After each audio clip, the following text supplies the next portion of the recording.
We can now add retail sales to the growing list under recession scare. Retail sales were down big in January and now revised even lower, and then failed to come back at all in February. That has even economists worried that there really is a substantial deterioration and loss of momentum in the US economy, that all the excuses that were used in January were really just excuses. In fact, unadjusted retail sales were lower in February 2025 than they had been in February 2024, and that's obviously not good. And remember, the excuses for the deep January setback were that it was all about temporary one-off factors like the fires in LA and the deep cold winter. But this disappointment in February shows that there was a lot more to it than just those. What has everyone from economists to the stock market participants on edge is how this weakness in consumers is really starting to look like the loss of momentum and deterioration in the labor market that we keep seeing all over the place. Hours being cut, no one is hiring, incomes in January that were nowhere near what they had been in previous years. And then you add to this the uncertainty, and that's the big word everybody wants to use, the uncertainty of other factors like tariffs. It's not a healthy environment by any means. And that's the term you keep coming across too. Oh, it's a little messy in the short run, but the background is otherwise healthy. That's exactly what they mean when they use the word uncertainty. For people who think the economy was just fine, this all comes at a shock. And rather than having to look at the data for what it is, rather than saying downturn or even recession, they say, well, no, it's just uncertain, when in fact, it's actually getting more certain. It's just not the kind of certain they'd like or have been expecting. I mean, that's the reason why consumer confidence has fallen so sharply here in 2025. Consumers as workers are responding to their perceptions of the labor market and incomes, fears over jobs.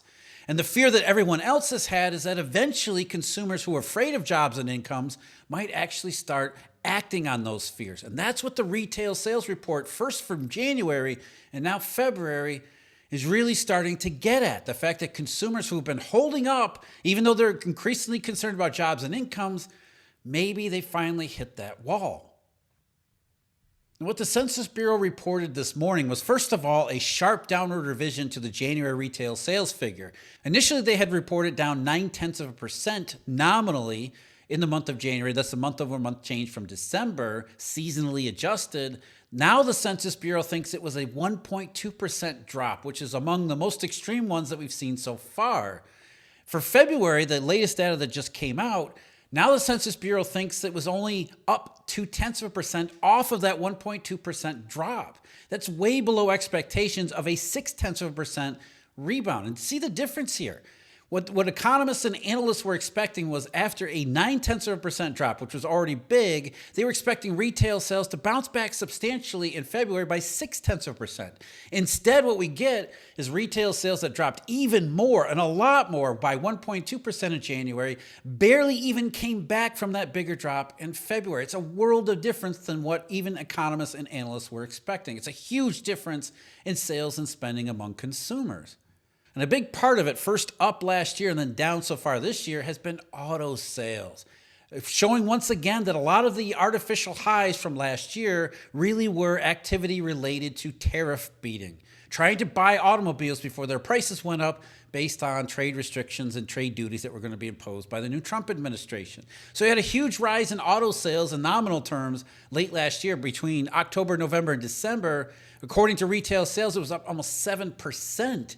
And then from January and February so far, it's down about 4%, with a little bit of stability in February, down only fractionally. But still, it shows that the rebound in auto sales really wasn't necessarily about interest rates, lower interest rates, as it was economic distortions related to trade, and that there's going to have to be a payback period.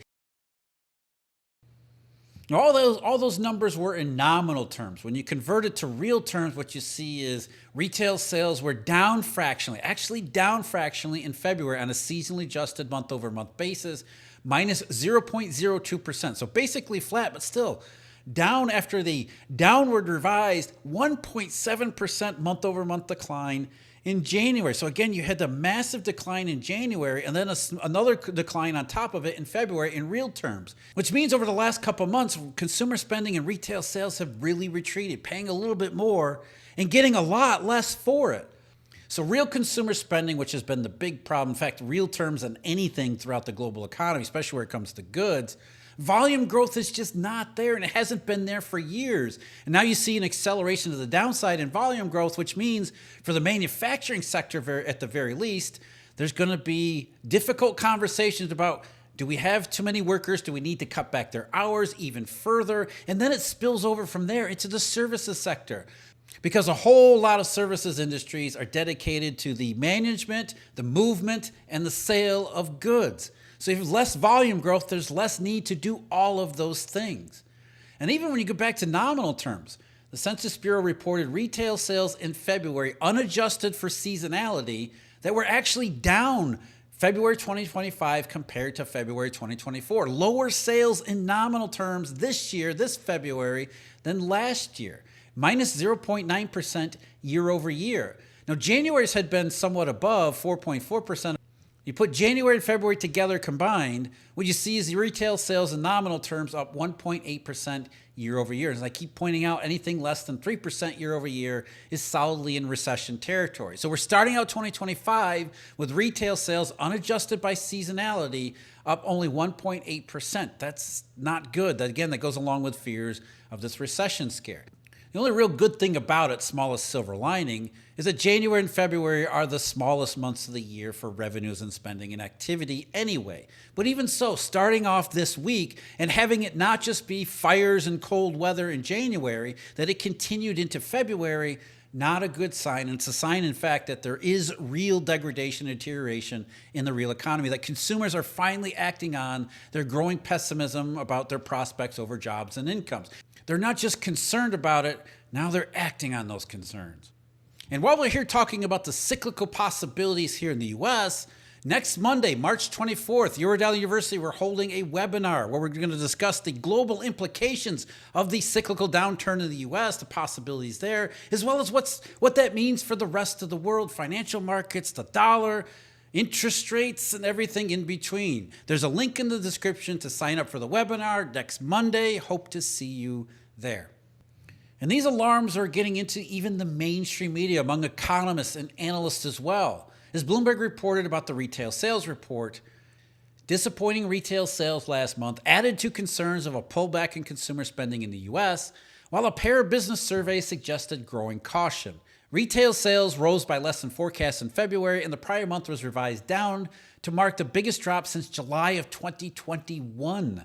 Combined with separate data Monday showing a drop-off in New York State manufacturing activity and weaker home builder sentiment, the reports are consistent with expectations for slower economic growth, if we're lucky.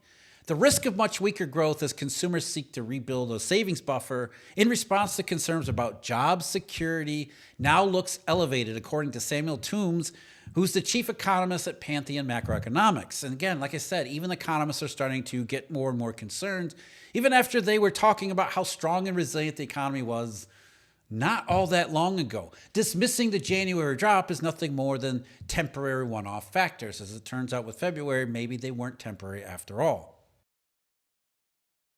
Even before we got to the government's estimates from census on retail sales in February, the National Retail Federation had already warned that February retail sales were not coming in strong. In fact, they were actually retreating according to their numbers.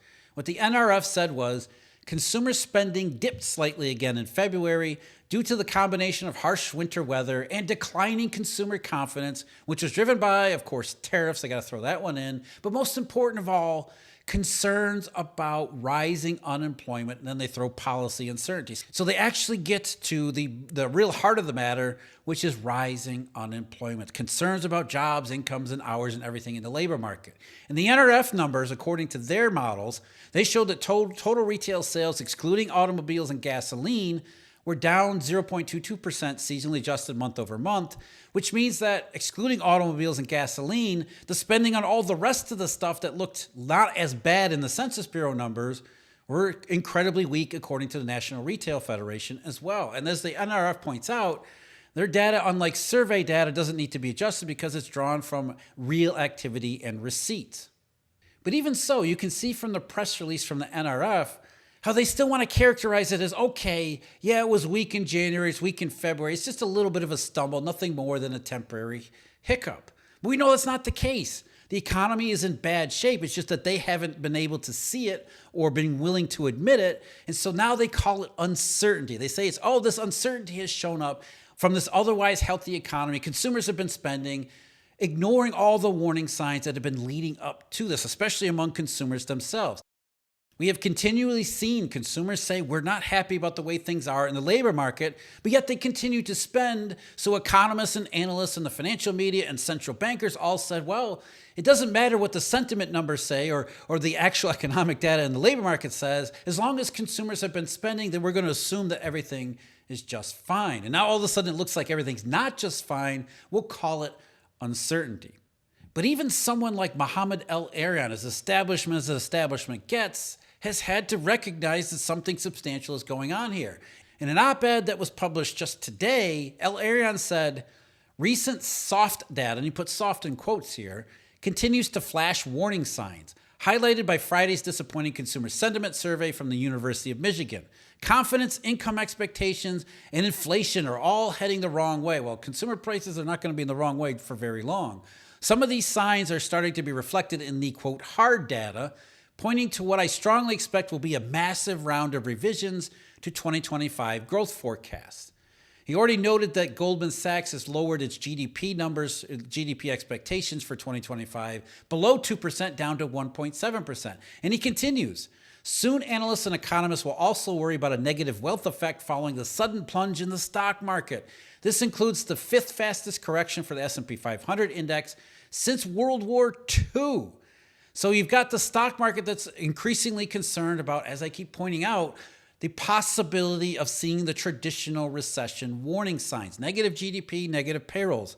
There's very likely to be negative GDP here in the first quarter, but it goes beyond that into the economic fundamentals that are actually worrying stock market participants for the first time in a long time. Stocks don't care about the economy until it sees a higher probability of traditional recession.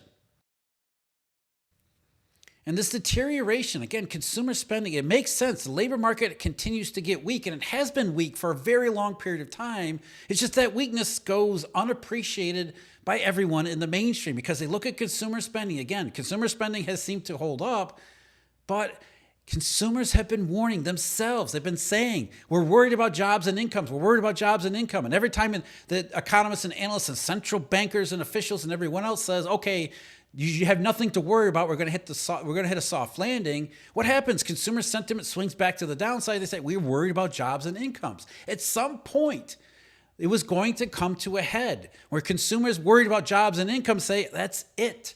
We're not just worried about jobs and incomes. We're actually going to pull back on our spending. As far as the job market goes, it is absolutely a mess, and it has not been good for a very long time. So the underlying fundamentals, which supposedly were supporting spending, have not actually been supporting spending. In fact, consumers have been spending in defiance of these fundamentals just because that's what consumers want to do. They've been spending and they continue to spend until they can't any longer. But the jobs, the incomes, the hours, they're just not there. In fact, here's another report showing another angle on the weakness in the job market. A low hiring, low firing job market works reasonably well for older workers who have been in their roles for some time and are protected by the low firing dynamic. But the low hiring environment looks and feels like a recession to those just entering the workforce. What they urgently need is a meaningful pickup in hiring, which hasn't been happening because it's not a strong economy. As the article continues, something that doesn't appear to be on the immediate horizon either, because the economy is in bad shape to begin with. And it continues here. Notably, over the past 60 years, the U.S. economy has been in a recession. Every other time, the unemployment rate for the 20 to 24 cohort has risen by this much over a 2-year period. Which is exactly what I've been saying and trying to point out. People don't like you when you use the term recession here. Fine, we'll call it the forget how to grow economy. And that's just what this article is zooming in on. One of the biggest problems of the forgot how to grow economy, the lack of hiring, which is every bit consistent with recession, is really impacting younger workers and younger families and younger people. They're the ones that have been screwed by this silent depression economy going back for a very long period of time. So even though for most people who've been employed, who might be just concerned about jobs and incomes, for younger workers and younger college graduates, it's not just a concern, it's a reality. It's a reality that is having grave economic impacts, not at some future date. It's been like this for the last couple of years, but more strongly over the last year. And you can see this in a bunch of other labor statistics as well. Not only do we have the establishment survey slowing down after the artificial high to end last year, that's the most optimistic take on the labor market. Then you have the household survey that absolutely plunged in the month of February. Imagine that, spending down and staying down when labor market weakness shows up in all these data points. Even the establishment survey, the average work week at 34.1 hours, both January and February, same as retail sales spending being down. 34.1 hours equals March of 2020 as the lowest months for the average work week since 2008. As I pointed out in the video on the payroll numbers, the average work week during the entire week to 2010s never got below 34.3. So hours are already down there to begin with. But you're going beyond that, going beyond the unemployment rate on the household survey side and even the underemployment rate. When you look at marginally attached workers, these are workers who want a job now but are marginally attached, which means they've searched for work in the previous year but not the last month, and they would work today if there was any work available. What you see is that it really increased at the end of 2023, the number of marginally attached workers. Then it came down early 2024, and it has been rising since March and April of last year. And the level of marginally attached workers is a recession signal. In fact, when you see the level of marginally attached workers rise, that usually means recession has already started, which is even what that article suggested. And those who are part-time for economic reasons, meaning they would work full-time, but they can't find full-time employment, or they used to work full-time, or they've been converted to part-time because their employer just doesn't have the work for them to do. Part-time for economic reasons, you see the number of those start to rise before we get to the traditional economic recessions. And the current rise in part-time for economic reasons goes back to Silicon Valley Bank. But while the numbers started to rise back in early 2023, it started to become more of a clear recession signal, cyclical signal last summer, up until August of 2024. Then you see the artificial high, the dip back as businesses put a few more workers to work, trying to get through the tariff beating activities that they were doing. So there was a dip in the number of part-time for economic reasons, but only up until December. Then you see somewhat of an increase in January, but then a sharp rise. When? In February. So you put all of this together, it wasn't fires in LA nor cold weather in winter. January retail sales were weak because there was a lot of artificial activity at the end of last year, distortions that were created largely surrounding tariffs and the possibilities of them, both in terms of production as well as in consumer demand. We get to January, now February, again, it wasn't fires, it wasn't cold weather, it was fundamental economics. Consumers have been telling us for a long period, since last March and April, they are worried about jobs and incomes. The income statistics themselves have said they have every reason to worry about jobs and incomes. But because consumer spending appeared to hold up, it continued to get weak, but it wasn't falling off a cliff. It didn't look like the traditional recession. Economists, policymakers, and everyone in between, the financial media, kept saying the economy was just fine. Consumers were strong and resilient in the face of all these headwinds. What the retail sales data for January and now February shows is that there's a really high chance and a growing chance that consumers are indeed acting on those concerns. They're worried about jobs and incomes, but now they might be pulling back in a way that has even the economists in the stock market worried the cycle really may have turned here. Well, they talk about uncertainty here in the US. There's not a whole lot of uncertainty over in China, especially where it comes to Chinese banks. You should see what the data looks like, and I went over that in the video link below. As always, thank you very much for joining me. Join me March 24th next Monday for our webinar, link in the description. Huge thank you, Eurodollar University members and subscribers. And until next time, take care.